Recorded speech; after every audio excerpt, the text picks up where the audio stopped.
اچی بچی کا بتایا کہ کیسے یہ جہاز جو ہے وہ بیہیو کرتا ہے اور کیسے یہ چلتا ہے، اور ہمارے پائلٹس جو ہیں وہ ساتھ ساتھ اس کی ٹریننگ لے رہے ہوتے ہیں.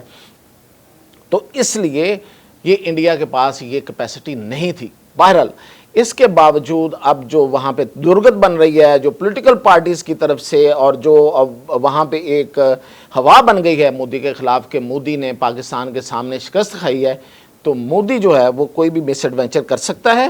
تو اس کی تیاری کے لیے اس وقت پاکستان گلگت بلتستان اور چائنا کے ساتھ لداخ تک فضائی مشقیں کر رہا ہے، اور بڑی ریگرس، بڑی شدید قسم کی مشقیں ہیں، اور ان کا مقصد صرف اور صرف یہ ہے کہ بھارت کی کسی بھی آئندہ جو مس ایڈونچر ہے اس کا منہ توڑ جواب دیا جائے. اور میں یہ خبر دینے والا پہلا پاکستان میں صحافی ہوں. میں دعویٰ کرتا ہوں کہ میں نے یہ کہا تھا کہ J-35 پاکستان کو مل رہے ہیں، اور وہ پاکستان نے خود اناؤنس کیا. اب جو وزیر دفاع کے حوالے سے جو کنٹروورسی آئی ہے، میں ابھی بھی اپنی خبر پہ قائم ہوں.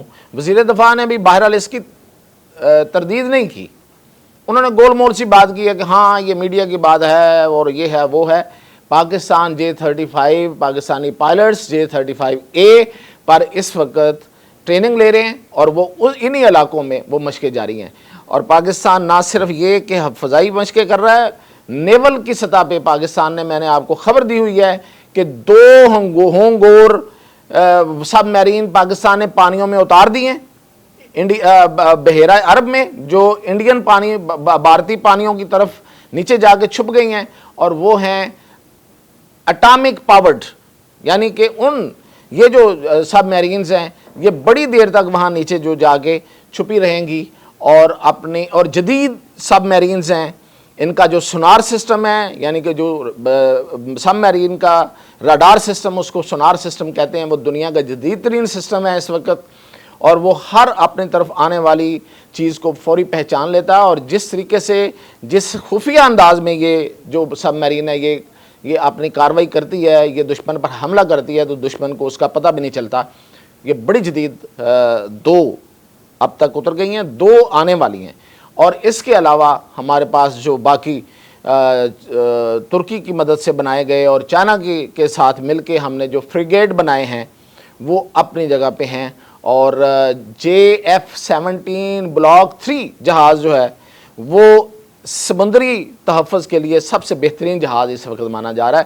تو وہاں پہ بھی پوری تیاریاں ہیں، اور جو مشقیں ہیں وہ اس طریقے سے بگ بینگ کے ساتھ مشقیں نہیں ہو رہی ہیں، لیکن وہاں پہ بھی کام چل رہا ہے، اور ان قریب سمندر میں بڑی مشق جو ہے وہ ہو سکتی ہے. تو سب سے اہم خبر جو میں آپ کو دینے والا تھا وہ یہ تھی کہ اسرائیل نے اپنا جو گریٹر اسرائیل والا خواب ہے وہ اس کو آگے بڑھانا شروع کر دیا ہے، اور اب وہ سائپرس پہ حملہ جو قبضہ کرنے جا رہا ہے. سائپرس جسے قبرص بھی کہا جاتا ہے، یہ قبرص یا سائپرس یہ 2 حصوں میں تقسیم ہے. یہ متنازع ایریاز ہیں. اس پہ 300 سال حکومت کی عثمانیوں نے، خلافت عثمانیہ کے دوران اس پہ 300 سال حکومت کی، اور جب اس کے بعد انگریز نے آ کے پھر ہماری خلافت عثمانیہ کو ختم کیا، تو پھر اس علاقے پہ بھی قبضہ کر لیا. تو اب یہ 2 حصوں میں تقسیم ہے. یہ ایک حصہ جو شمالی حصہ ہے شمالی قبرص کا وہ ترکی کے پاس ہے، اور جو جنوبی ہے وہ یونان کے پاس ہے. وہ بڑا ہے، وہ زیادہ بڑا ہے. جو ترکوں کے پاس ہے وہ چھوٹا ہے. تو یہ اس پہ ایک مستقل جھگڑا ہے. اور آپ کو پتا ہوگا کہ پچھلے دنوں مودی بھی وہاں گیا تھا، اور مودی اس لیے گیا تھا، یہ اس وقت اسرائیل اور ایران کی جنگ جاری تھی. یہ اس وقت وہاں پہ مودی نیتن یاہو سے ملاقات کرنے گیا تھا وہاں پہ، اور اس نے وہاں جا کے ملاقات کی. اور وہاں پہ بھی را کا ایک بہت بڑا نیٹ ورک ہے.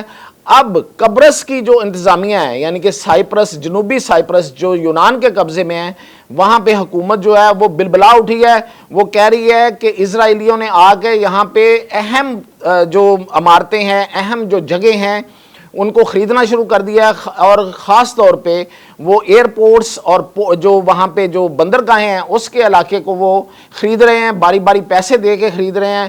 اور وہاں پہ جو عسکری تنصیبات ہیں اس طرف بھی وہ چل پڑے ہیں. اور انہوں نے وہاں پہ پارلیمنٹ میں وہاں پہ ایک شور و گلگلہ ہے کہ جی یہ اب ہمارے ملک پہ قبضہ کرنے والے ہیں، اور وہاں پہ انہوں نے اپنے خاص جاگے جو سہونیت کے سکول ہیں، جو ان کی درسگاہیں ہیں، وہ بھی قائم کر دی ہیں، اور سہونیت پھیلانے اور سہونیت کا قبضہ کرنے کا وہاں پہ پوری تیاری ہے۔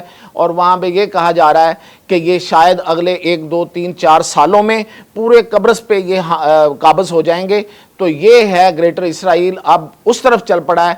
اس طرف آنے کے لیے تو اسے بہرحال 2 3 4 دفعہ سوچنا پڑے گا۔ تو یہی معاملہ ہے جس پہ اس کا یونان کے ساتھ اگر پھڈا ہوتا یا نہیں ہوتا، ترکی کے ساتھ ضرور ہوگا، کیونکہ اس کے آدھے حصے پہ ترکی قابض ہے، ترکی کا دعویٰ ہے، اور ترکی جو ہے وہ پورے قبرص کا، پورے سائپرس کا دعوے دار ہے۔